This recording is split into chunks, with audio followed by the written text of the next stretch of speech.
Hello and welcome to our conversation about Wall Street's talent equation with Suzanne Donohoe, partner and global head of strategic growth and co-chair of the Inclusion and Diversity Council at KKR. We also have Vern Perry, global head of Blackstone Strategic Partners, and Shundrawn Thomas, president of Northern Trust Asset Management. Thank you, everyone, for joining us. Great to be here. Thank you. So we have a lot of ground to talk about. The math around Wall Street's talent equation has never been more complex. There's a changing global workforce and customer demographics, increased awareness by a wide variety of stakeholders, and a sense of urgency in these times of racial reckoning. So I thought we'd start off looking at recruiting. And Suzanne, I'm going to come to you first. When we were chatting earlier, you talked about having a strategic plan that for what great looks like within your firm. You know, that notion of what does great look like.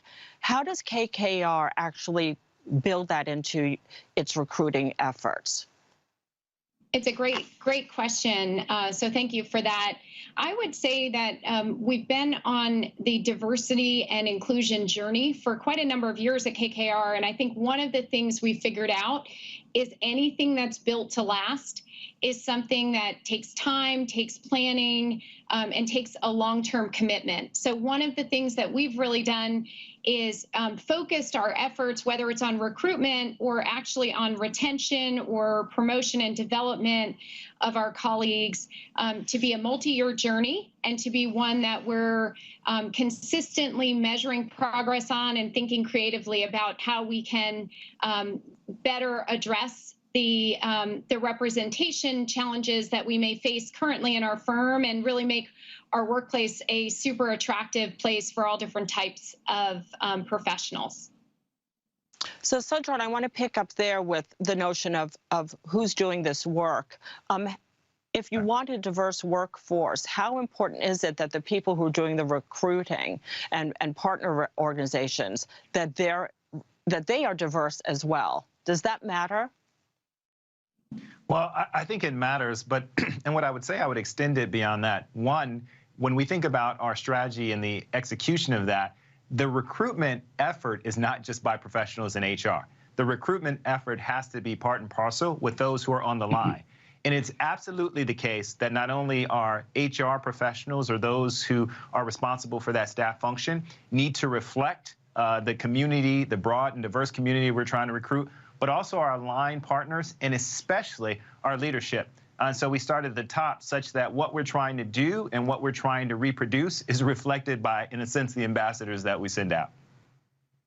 Wow, so that's a lot of people involved. How, and this, Vern, this question goes to you, with all this recruiting, all these different players and actors involved, how important are metrics, measuring results, and what works at your firm? Well, first, let me just say I agree completely with my two fellow panelists. In terms of metrics, I think if you think about recruiting, you want to keep track of progress. So people tend to focus on things that are measured, and they know that they're being held accountable. So I think metrics are important. But I would go back to something Shundrawn said. It's absolutely important that there's a partnership between the business side and HR to make this work. And so HR has the metrics. They can inform the business side. Here at Blackstone, we get those metrics quarterly. I'm a business head, so as a business head, I get that. I can measure progress. That's important. So I'm going to stay with you, Vern. So part of recruiting is retention, and with that accountability. You know, what after people get hired, what actually happens to them after they join the organization. And so at Blackstone, you do this measuring on a quarterly basis. Is there anything else that you do that kind of helps cement that relationship between business objective and the business units who are trying to just get on with things? I think that's a great question. I think the most important thing about recruiting is retention. I think a lot of people focus 100% on recruiting. It's the wrong angle. You have to retain, develop, promote, coach. So recruiting isn't about the short term. It's about the long term. You're supposed to be recruiting people that can make it up the ranks. And so for me, measurement's important. Working with all of our business colleagues, That's important. And so one of the things that we do, we have a diverse professionals network. I happen to be the founder of that network back in 2014. When we bring people in, we have dine-arounds where senior people meet with junior, mid-level talent to make sure they're comfortable, to make sure they feel included. Diversity, equity, and inclusion, a big part of that is inclusion. If you feel like you're being heard, you feel that people see you where you are, you're likely to stay. So Suzanne, Vern touched on this. Is this a long-term game? Is this a multi-year process and should be measured thusly, not in terms of how are we doing this year, but how are we doing in X amount of years? It really is, Karen, a very long-term game, I think, and one that you got to stay focused on. I would say that as we think about retention and the development of all of our employees, but particularly our diverse employees and our women, what we're very focused on is making sure that people have a community that they feel connected to, making sure our employees have mentors or buddies when they join the firm to really help them get acclimated, and making sure that our community is one that's inclusive and welcoming, where people feel they can really bring their authentic selves to work. But what we're trying to do is set objectives that that look out over a 3 or a 5 year horizon and measure progress. We tend to think about it very similarly to the way we make investments. So when we make an investment, we have a thesis, we have a plan for how that business will develop, and we're accountable for ensuring that success over time. And we view the bringing on of new people into our culture very similarly. So we're carefully selecting and then having a plan together with that person over time for their careers going to develop. Opportunities or assignments are important to helping them develop a skill set and an experience base that ultimately can lead to great things for them. And Suzanne, how are these best intentions supported? Is pay tied to results? How do you keep that going? Yes, great question. What we've really focused on is making sure that we have strong business unit leader accountability. So just the way Vern mentioned, at Blackstone, he gets quarterly reports that help keep his business unit on track. We similarly have game plans for each of our underlying business units. And the reality is, what diversity or inclusion looks like from team to team in different parts of the globe and in different business units will vary. So we're really trying to design what great looks like, to your earlier comment, and then make sure that we're staying progress. And in some cases, we may have unique challenges to a particular business unit. So we're trying to support the business unit challenges and then help resources or people to help address those opportunities. Okay, we're cutting out a little bit. Shundrawn, I want to come to you. I'm assuming that leaders throughout your firm, but also leaders perhaps outside of your firm, come to you seeking your counsel. What are your thoughts on guiding organizations through retention and accountability? Yeah, so I think this is a essential question. And so there are 3 areas that I put at the very top of the list. 1, you've got to foster inclusion. 2, you've got to, in a sense, enable opportunities. And finally, you got to provide sponsorship. In terms of fostering inclusion, I go back to Vern's comment. It's so important. People don't want to be seen as a caricature or a stereotype. They want to be seen and heard for who they really are, and they want their contributions and who they are to be valued. And so that's so critically important. To be clear, these are things that can be measured. And so if you think about things like engagement, like we measure engagement and we look at the metadata. So we look at it across our population, but we look at it across different ethnicities, across gender. And this is telling us how people are experiencing our culture and their level of commitment to it and how they're experiencing it. And we make that part of the way that we measure our managers. If you think about this thought about opportunities, one of the things, quite frankly, we found is when we really dug down into the data, not only just measuring promotions like titles, right? but actually roles, because many of the roles in the organization, they come from informal promotion, so to speak. It's managers individually determining what we call a manager-enabled move. And we found that before we were tracking this and measuring it, these weren't happening equitably for women and people of color. But once we know the data, once we're measuring it, once we're holding people accountable for it, that's different. So provide opportunities. The last is sponsorship. I'm sure we'll talk about things like allyship and mentorship. Yep. But at the end of the day, sponsorship is critical because those are the people in the room giving access to the opportunities and determining how people are viewed, especially when they make the inevitable mistakes. So I have a data point here. Here at Bloomberg, we started a corporate responsibility tracking project about 1.5 years ago to make companies' racial, ethnic, and gender diversity data more public. Over that time, the number of companies that have provided data has increased from 25 to 76 out of the 100 biggest public companies. But leadership positions are still overwhelmingly male and white. And so, Vern, you touched on this a little bit in the beginning. I want to just dig a little bit into things that are actually working in your firms. And Vern, you mentioned these small groups where employees can actually bump up against senior managers or other influencers within the firm. Why is that so important to that feeling of inclusion? And also, more importantly, perhaps to that next step of promotion? That's a great question. I think it's important because these sort of small group dinners allows for junior, mid-level people to have access to potential sponsors. Shundrawn has it right. Mentorship is good. Sponsorship is great. Sponsors will speak on your behalf, put their name on the line in rooms you may not be in. And so these small group settings allow for people to get the insights, the culture.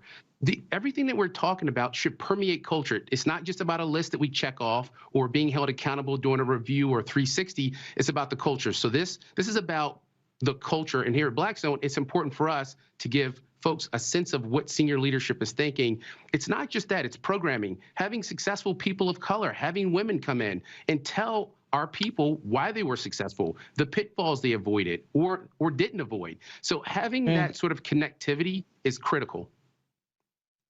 Suzanne, I want to come to you now. Hopefully we have your audio okay. Middle managers are literally often just smack in the middle. They're trying to do their job in the now, maybe a bit of a time horizon, but they're increasingly being asked to think about these bigger picture, longer term talent and retention issues. How do you battle against that urge to kind of just, I need to fill this position right now. I just need to get this done. I need to go to someone that I know, I trust, to keep things moving along. How do you deal with that at KKR? It's such a great question. So perceptive about one of the challenges to really work through. And I would say there's probably 3 elements to it. One is authenticity and really having that group of people feel the organizational commitment and share the organizational commitment. So I think it really does start at the top. But to your question, often that is the level at which much of the hiring is getting done. And so I think you need to have process that's attentive to what the end objectives are. They need to understand those end objectives and really be bought in to developing a more diverse workplace over time. And I think part of how you do that is you engage them and solicit their ideas, ensure there's enough time in hiring decisions, ensure there are diverse slates of candidates. And then ultimately, to come back to something you were asking about before, we also believe that reward should follow achievement of metrics in the same way that it does for any other business imperative. So we think that if we've got someone who's excelling at enhancing our culture and bringing a more inclusive ethos to the firm, that's something that should be rewarded, and people should feel that through promotion and through compensation. So it's really all of those tenets together that I think helps mobilize that middle management layer. And Shundrawn, I want to come back to you. You already mentioned sponsorship, mentorship, and allyship. For people who are still a little murky, how are they different, and how does that sponsorship really show up in the workplace? How essential is it? Sure. So if I gave you my simple alliteration, the first thing I would say is when you think of allies, it's who's helping you. When you think of sponsors, it's who's coaching you. And when you think, I'm sorry, when you think of mentors, it's who's coaching you. And when you think of sponsors, it's who's backing you, right? And so again, I go back to this very practical thing. Vern was just talking about it. We need allies. We don't do anything of substantial value alone in the workplace. We work in community. We need mentors and coaches to really guide us through. A lot of times it's the ropes to skip and the ropes to know, not the technical, but the cultural elements. But on that sponsorship that you mentioned, access to opportunity is not equitable in the world that we know today. And so sponsors are going to be able to, in a sense, put their credibility on the line to make sure that there's more access to these opportunities for people that they're sponsoring. Here's what's also important. We're all dealing in organizations where people are, in a sense, have a brand. And how is that? You don't need to necessarily worry about managing your brand. You do need people, in a sense, that are speaking on your behalf.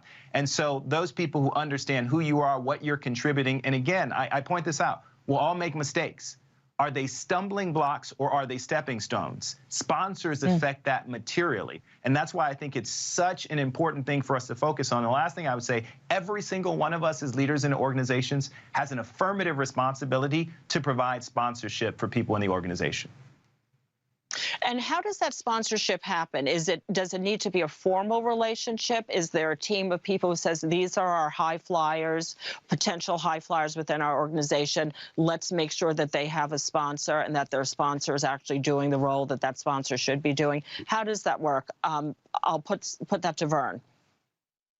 Yeah, no, it's a great question. I would argue that it happens quite organically. You're not assigned a sponsor. It's like showing up at your home and your mom says, hey, I want to introduce you to your new friend. That's not how life works. So typically someone may start off as an ally. If you're lucky, they become a mentor. Doesn't necessarily have to be that way. But mentors see someone that's trying hard. They want to help you.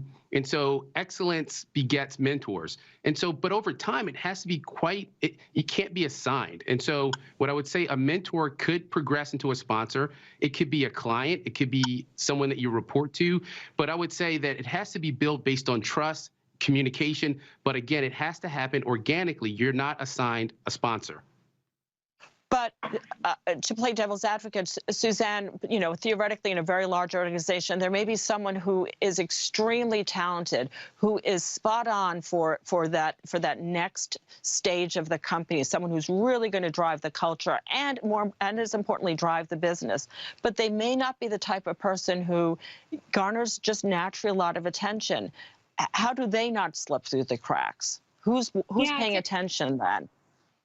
It's a great question. I think often one thing I've seen happen is with the right type of management and coaching, there may also be a cultivation of the relationship building skills that it takes to form that sponsorship, and also some settings like Vern was referencing earlier, those I'll call it maybe cultivated dinner settings or whatever it may be that give people access and exposure and an opportunity to share their ideas and show their excitement and enthusiasm for the projects they're working on and the direction of the organization. So I think it's both having the audience to make an impression, and then, in some cases it really may be how to forge those relationships or create those settings in the first place. But then I would say there's a lot that's to be said about the individual. In all of our organizations, I think there's an expectation that as individuals are getting more senior, they also have to have game to be able to create and forge and really take those relationships to the next level. So those are some of the things that we're looking at. But I think fundamentally, the manager is a big person accountable for helping that individual create the connection to lead to those sponsorship relationships. Right, and Shundrawn, I'm going to ask you, and then we'll do a little quick lightning round. But again, if that manager, perhaps in Suzanne's model, isn't quite able to do that work, or notice that someone who is very promising is kind of perhaps getting a little dejected or feeling a little undervalued, what can an organization do to step in? What do you do at your firm? Well, I think the importance is being proactive. So as a senior leader and one of the senior most in my organization, I create the environment and I create the expectations. So I have to use those tools. And think about Vern's examples. We can leverage our affinity or resource councils and the like. We can create conversations, which we do in our environment. We've established values. We have 5 shared values. Diversity is one of them. So all of those things are creating an environment. But I want to be clear. Then I create the expectations. I have specific expectations in all of my reports that, for all my direct reports, that tie to diversity, equity, inclusion. And even in those conversations, I'm being very pointed. I have no discomfort in asking them, who are you sponsoring? And so these are the things that we do to not only create the environment, but to make sure we actually get the outcomes. So we have about 4 minutes left. This is a great conversation. So a little lightning round. Is there a particular challenge and a solution that seems to be working for your team right now when you look at DEI? And I'll start off with you, Suzanne. Is there something, some real practical advice for people who are watching or listening or thinking, you know, I'm not as far along as I'd like to be within my organization? What seems to really work well? Well, I'll tell you one thing that we've been very focused on and proud of is that when we really look at our ecosystem, one of the ways we can impact the world to the greatest extent is to focus on our portfolio companies. So we have about 1,700 employees at KKR, but we have about 700,000 employees when we look across the portfolio companies we own. And so when we said, how can we do more to really impact equity in the world and make the world a more fair place, one of the opportunities we have is through real work and stewardship at the portfolio companies. And so as a result of that, we've driven significant progress on board representation for all the companies that we control. We've focused on having both people of color and women on all of the boards of the companies we control, with the theory that once the boards are more well represented, that will also drive progress in the C-suite. It will drive progress through the middle of those organizations. And ultimately, that is one of the greatest impacts we can have on economic mobility. So that's something that we've been very focused on over the last 2 or 3 years. And we'll stay on it and keep pushing for even greater progress. Vern, what about you? I mean, this is, again, we're moving so beyond diversity just for diversity's sake. We have, you know, shareholders looking at this from an ESG perspective. What in the final 2 minutes, what advice would you give? Well, first of all, I think all of us can do a better job of telling our story. If we don't tell our story, someone else will, and the narrative will be incorrect. And so part of that, telling that story, is increasing the funnel of schools from which we recruit. And so, you know, in 2015, Blackstone recruited from 9 schools. That's it. Today, it's 44, including HBCUs like Shundrawn's alma mater, Florida A&M, like my alma mater, Morehouse College, which happens to be the premier HBCU. No offense, Shundrawn.